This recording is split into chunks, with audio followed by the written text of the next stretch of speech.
มืองบางเมืองไม่ได้ดังเพราะเสียงแต่ดังเพราะความรู้สึกนี่คืออุบลราชธานีเมืองที่ลมพัดเหมือนรู้จักชื่อเราของกินเรียกเราพี่และพระอาทิตย์ตกทำงานOTทุกวันวันนี้ผมจะพาคุณมาใช้เวลาให้ช้าลงแต่ความสุขจะเร่งความเร็วเอง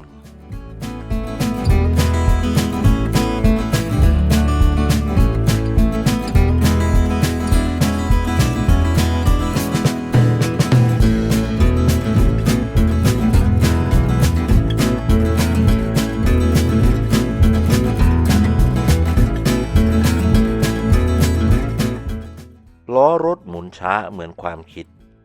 แดดบ่าย3คล้อยต่ำแต่ใจสูงเหมือนยังอยากจะเที่ยวต่อผมออกจากอำเภอโขงเจียมเมืองเงียบ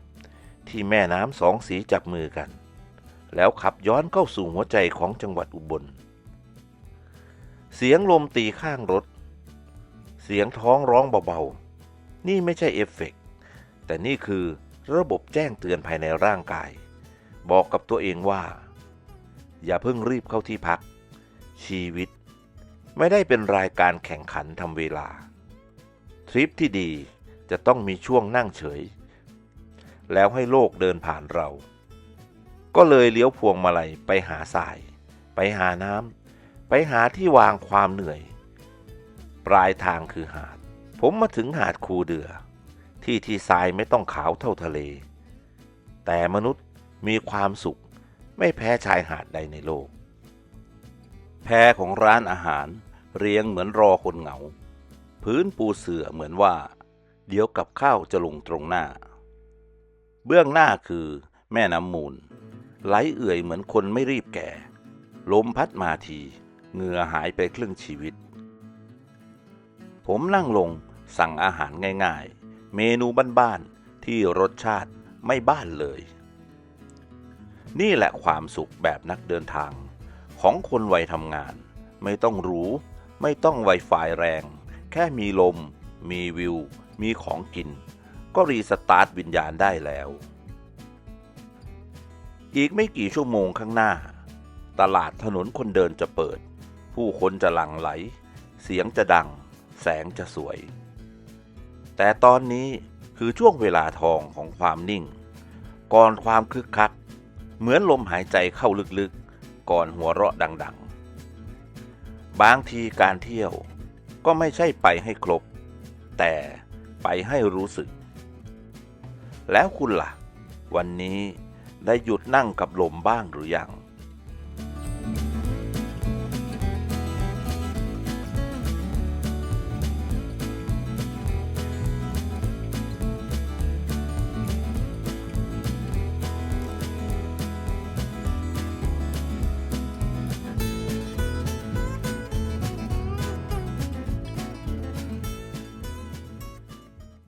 ยามเย็นฟ้าไม่ได้มืดทันทีมันค่อยๆลดแสงของวันลงเหมือนชีวิตที่เรียนรู้จะไม่เร่งทุกก้าวที่ถนนคนเดินริมแม่น้ำมูลของอุบลราชธานีแสงไฟเริ่มเปิดไม่ใช่เพื่อแข่งกับพระอาทิตย์แต่เพื่อบอกว่าเรายังอยู่เรายังขายเรายังใช้ชีวิตอยู่ไก่ย่างเสียบไม้เรียงเหมือนความหวังของคนหาเช้ากินค่ำ10 บาท20 บาทไม่แพงแต่เต็มไปด้วยแรงใจเหมือนบางคนในชีวิตเราไม่หวือหวาแต่คอยประคองเราให้อยู่รอดผู้คนเดินช้าไม่ใช่เพราะขี้เกียจแต่เพราะอยากมองอยากเลือกอยากรู้สึกบางคนมาคนเดียวบางคนมาพร้อมครอบครัวบางคนถือถุงของกินบางคนถือถุงความคิดผมนั่งมองแม่น้ำยังไหลเหมือนเวลาไม่หยุดรอใครแต่มันก็ไม่เคยเร่งใครเช่นกันชีวิตเราอาจจะไม่ต้องรีบเหมือนเมืองใหญ่อาจจะไม่ต้องชนะทุกวันแค่ได้เดินในที่ที่คนไม่แข่งขันดังแค่ได้กินของร้อนๆในเย็นที่ลมพัดผ่านหน้ามันก็อาจจะเพียงพอ ถนนคนเดินแห่งนี้ไม่ใช่แค่ขายของ แต่มันขายความธรรมดาที่หลายคนหลงลืมในวันที่เราวิ่งไล่ความสำเร็จคำถามคือเรายังเห็นคุณค่าของช่วงเวลาธรรมดาแบบนี้อยู่ไหมหรือเรากำลังใช้ชีวิตเหมือนรีบเดินผ่านตลาดโดยไม่หยุดมองหัวใจของตัวเองเลยบางทีความสุขอาจจะไม่ได้อยู่ที่ปลายทางแต่อยู่ตรงนี้ตรงที่เรายอมเดินช้าลงและฟังเสียงชีวิตของตัวเองให้ชัดขึ้นอีกครั้ง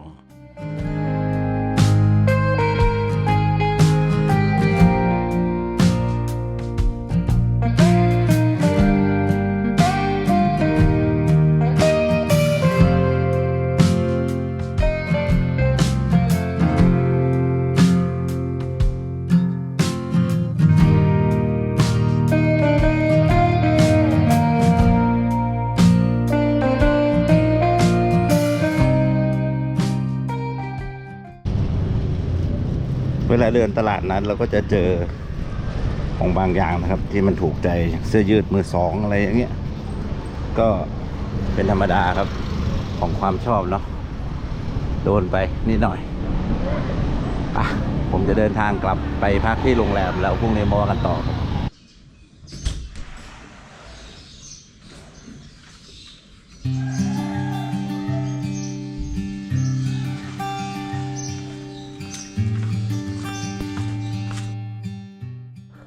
เช้าวันใหม่ผมก็ลุกจากเตียงไม่ใช่เพราะขยันแต่เพราะท้องกับหัวใจนัดกันไว้ตั้งแต่เมื่อคืนผมออกจากโรงแรมที่พักอากาศเช้าในอุบลไม่หนาวมากนักแต่สดพอจะล้างความง่วงได้ถนนยังไม่เสียงดังเมืองยังพูดเบาๆเหมือนยังไม่อยากปลุกใครดังนั้นจุดหมายแรกของเช้านี้คือตลาดใหญ่ตลาดเช้าริมแม่น้ำมูลที่ว่ากันว่ากาแฟโบราณหอมเหมือนความขลังไข่ลวกอ่อนเหมือนใจคนตื่นแต่เช้าแต่ก่อนจะไปถึงตลาดใหญ่ผมขับรถผ่านทุ่งสีเมืองพื้นที่สีเขียวกลางเมืองที่เช้าไม่เคยว่างผมแวะลงเพราะมีบางอย่างเรียกให้จอดไม่ใช่เพราะป้ายแต่เป็นเพราะบรรยากาศคนแก่เดินออกกำลังกายช้าๆเหมือนพูดคุยกับข้อเข่าไปด้วยวัยรุ่นวิ่งเหงื่อซึมเหมือนกำลังไล่ตามความฝันเสียงลมหายใจเสียงรองเท้ากระทบพื้นคือจังหวะของเมืองตอนเช้าผมเดินไปไหว้ศาลหลักเมืองอุบลน้ำพุหน้าศาลพุ่งขึ้นไม่สูงไม่แรงแต่สม่ำเสมอเหมือนชีวิตที่ไม่ได้ต้องหวือหวาแค่ไม่หยุดก็พอผมยกมือไหว้ไม่ได้ขออะไรมากนักขอให้วันนี้ใจนิ่งและได้เจอกาแฟอร่อยจากนั้นก็ถึงตลาดใหญ่กินกาแฟโบราณตีขึ้นจมูกก้อนเสียงคนกาแฟร้อนๆสีเข้มไข่ลวก2 ฟองความสุขเช้าๆของคนเดินทางมันเรียบง่ายกว่าที่คิดผมนั่งกินยังไม่ทันหมดมองไปเห็นคนกลุ่มหนึ่งยืนมุงไม่ต้องมีป้ายใหญ่ไม่ต้องมีรีวิวผมรู้ได้ทันทีว่าที่ตรงนั้นต้องมีของอร่อยไก่ย่างบนถาดหนังตึงกลิ่นหอมผมต่อแถวโดยไม่ถามราคาเพราะบางอย่างถามไปก็ไม่จำเป็นไก่ย่างมากับข้าวจี่ทาไข่กัดคำแรกเงียบไม่ใช่เพราะไม่อร่อยแต่เพราะสมองหยุดทำงานชั่วคราวนี่แหละรสชาติที่คนแห่มุงไม่ต้องอธิบายไม่ต้องพูดเยอะเช้านี้ที่อุบลไม่ได้เริ่มต้นโดยสถานที่ดังแต่เริ่มต้นด้วยจังหวะของชีวิตศรัทธาเล็กๆวิถีเล็กๆกาแฟร้อนๆและของกินธรรมดาที่ทำให้เรายิ้มได้จริง คำถามคือเราตื่นเช้าเพื่อใช้ชีวิตหรือเราตื่นขึ้นมาเพื่อรีบไปต่อโดยไม่ได้ชิมรสชาติของวันใหม่เลย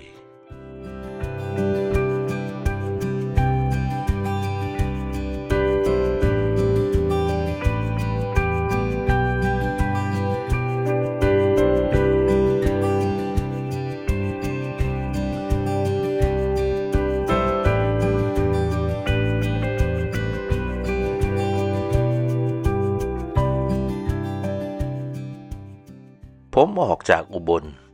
ตั้งใจมุ่งจะกลับบ้านทริปนี้ควรจะจบใจควรจะเริ่มคิดถึงงานและชีวิตควรจะเข้าสู่โหมดเดิมแต่ระหว่างทางมีชื่อวัดหนึ่งลอยเข้ามาในหัวไม่ดังแต่ชัดเหมือนคำชวนโดยไม่เร่งวัดโนนคูนน้อยอยู่ที่อำเภอเบญจลักษณ์จังหวัดศรีสะเกษว่ากันว่าวัดที่สวย